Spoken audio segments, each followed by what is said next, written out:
This is a Revelation, chapter 11, verse 14.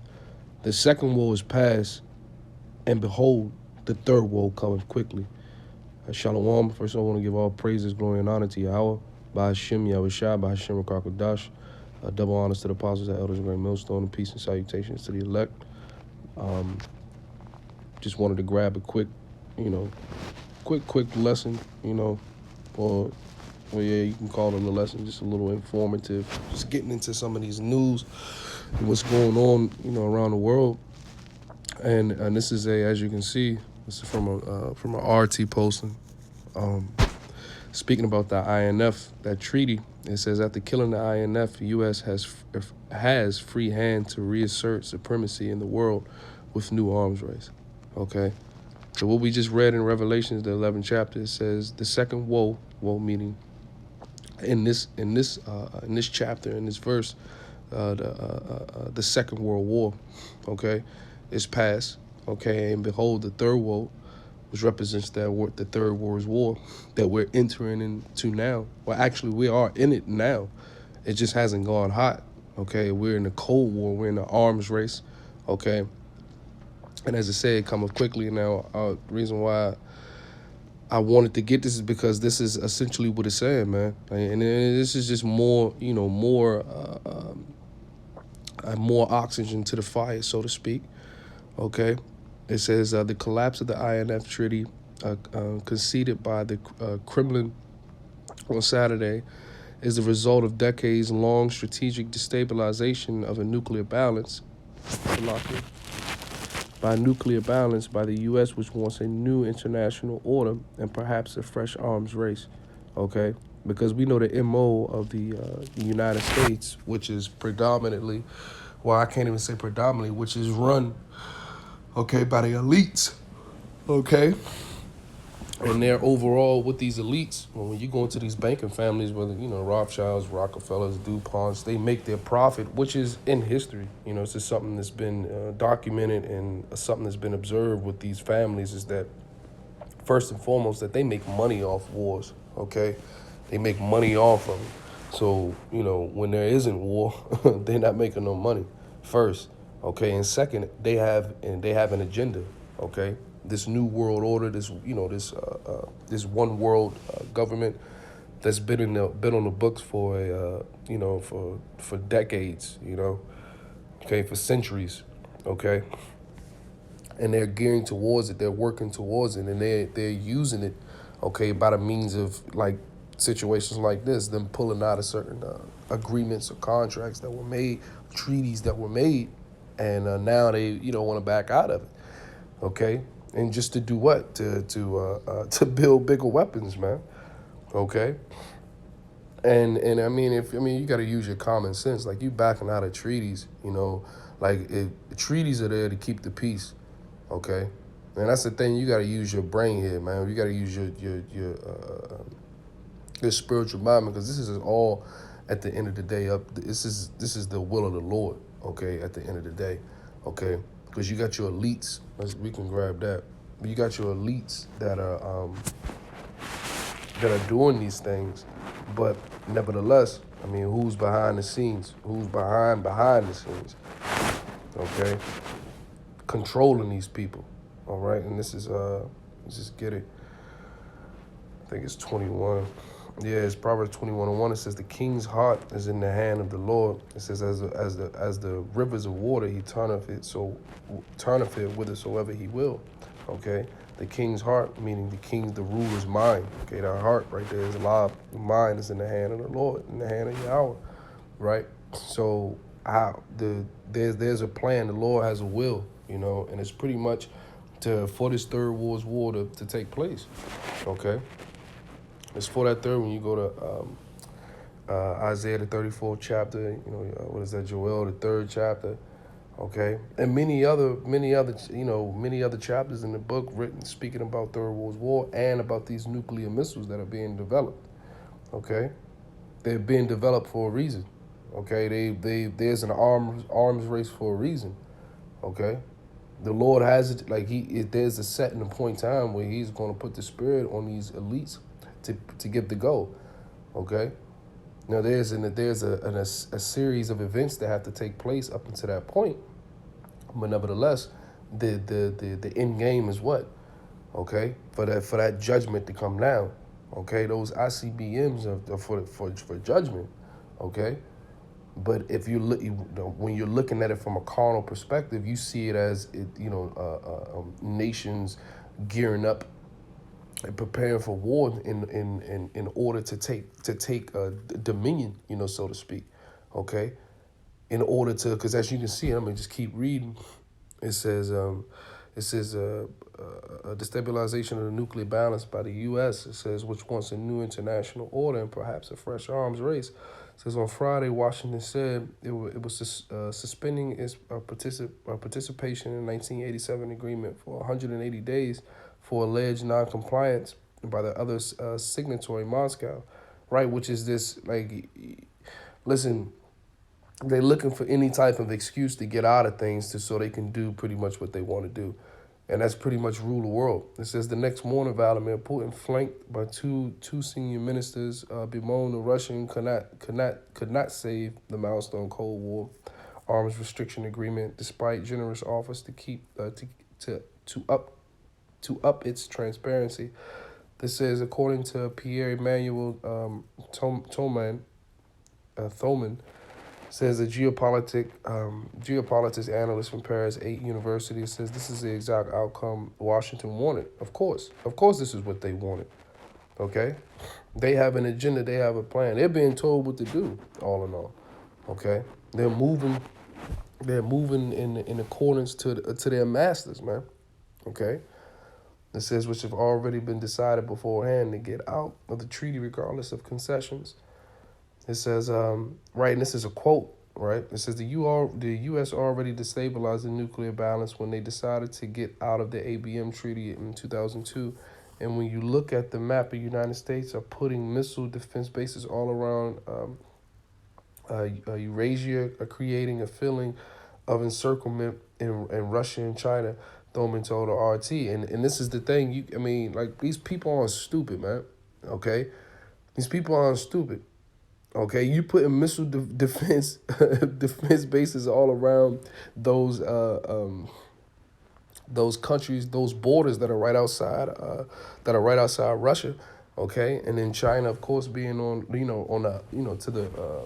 to the east. Okay, these people are not stupid. They see what moves you're making. Okay, and then prior, when you go back to the Cold War, those treaties were set up whereas though first of all, there wouldn't be any drills, any war games practiced in those lands, okay? Of course, you wouldn't be putting fucking missile defense bases up in those lands, okay? But now they're seeing the exact opposite of what was promised and what was told and what was said, what was going to be done. So now these individuals are going to move they're going to move how they feel they should move, man. They're going to start gearing up for war, okay? I'm gonna read this last one. I'm gonna get another scripture. This last quote. It says their ideology is to put sovereignty, right? Put sovereignty above laws. If you go into that word sovereignty, it just means to put power.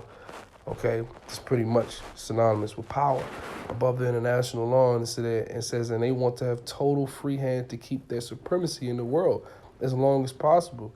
And these treaties are constraining them. Okay. So they understand what needs to be done so they can further push their hand or push their power or push their, I guess you could say, the hegemony, right? Because that's synonymous with sovereignty as well, onto the world. Okay, this Edomite supremacy, okay, that's coming to a wrap. Okay, that's wrapping up. And anytime that you see that you have people that have to enforce their power, enforce their will, that's why. It's because you have separate entities with power as well, okay? And they have to show that they have power or they have more power, right? And they want these individuals to back down. But what these individuals don't understand is this is not of men, okay? This is not of men. This is the will of the Heavenly Father, okay? And we can end it on that. This is Isaiah chapter 34, verse 1. It says, "Come near, ye nations, to hear, and hearken, ye people. Let the earth hear, and all that is therein, the world, and all things that come forth of it." Right? That's speaking to that's speaking to all the nations that are out here. It's speaking into the whole world and all the people out here. It says, "For the indignation, right, for the righteous anger of the Lord of Yahweh is upon all nations, right, and his fury upon all their armies. He have utterly destroyed them and have delivered them to the slaughter." Okay, so this is prophecy. This is something that hasn't taken place yet. This is something that we're moving, at how would they say, an exponential rate. Okay, at a fast pace, we're moving, towards this prophecy being fulfilled. Okay, and all this is right here. This treaty is just that's just the Lord working on the minds of these leaders, man.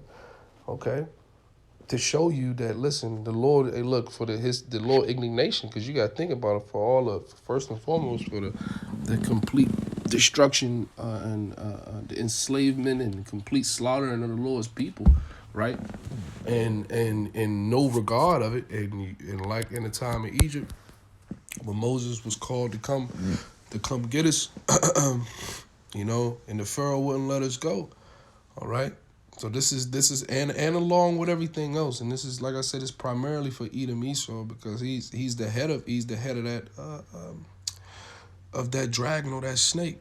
Okay, primarily the tribe of Amalek, which they're Edomites as well. All right. It says, "For the indignation of the Lord is upon all nations, and his fury is upon all their armies. He have utterly destroyed them. He have delivered them to the slaughter." It says, "Their slain also shall be cast out, and their stink shall come up out of their carcasses, and the mountains shall be melted with their blood." Okay, and this is going into Salaki. This is going into the battle, the war that's going to be fought, man.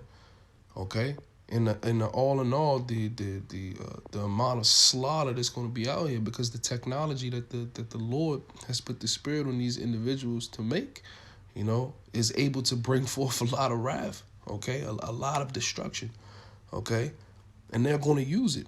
They're going to use it. Okay, it says. The slain also be cast on, their stink shall come up out of the carcasses, because there's going to be that many bodies out here left. It's going to be a plethora of fucking bodies out here, man. Okay, that's how much death is going to be out here. When you're going overseas, and not just here in the States, because Babylon is going to be judged, and then going to get its ultimate judgment, which is to be wiped off the face of the earth. But in the rest of those countries as well, like when you go towards the east.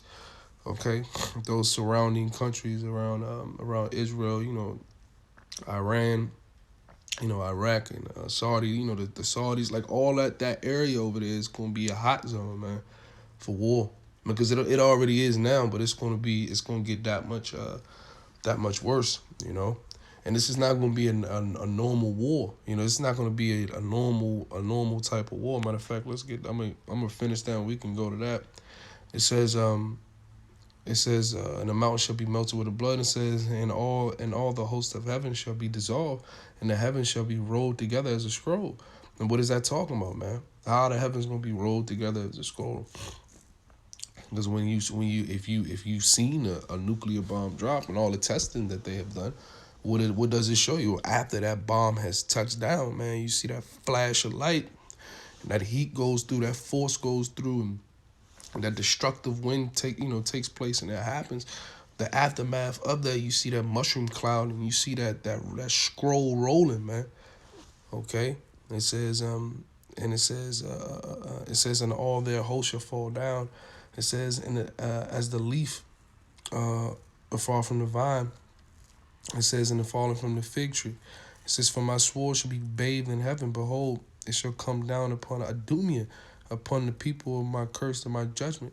Okay, and speaking about Adumia, what is that? That's Greek for Edom. Okay, it's Greek for Edom. You Edomites. Okay, because you're at the forefront of this, man. You're at the forefront of this war. The forefront of the amount of bloodshed that's going to take place. But then that ending judgment is, all of this is coming for you. All of it's coming for you, man.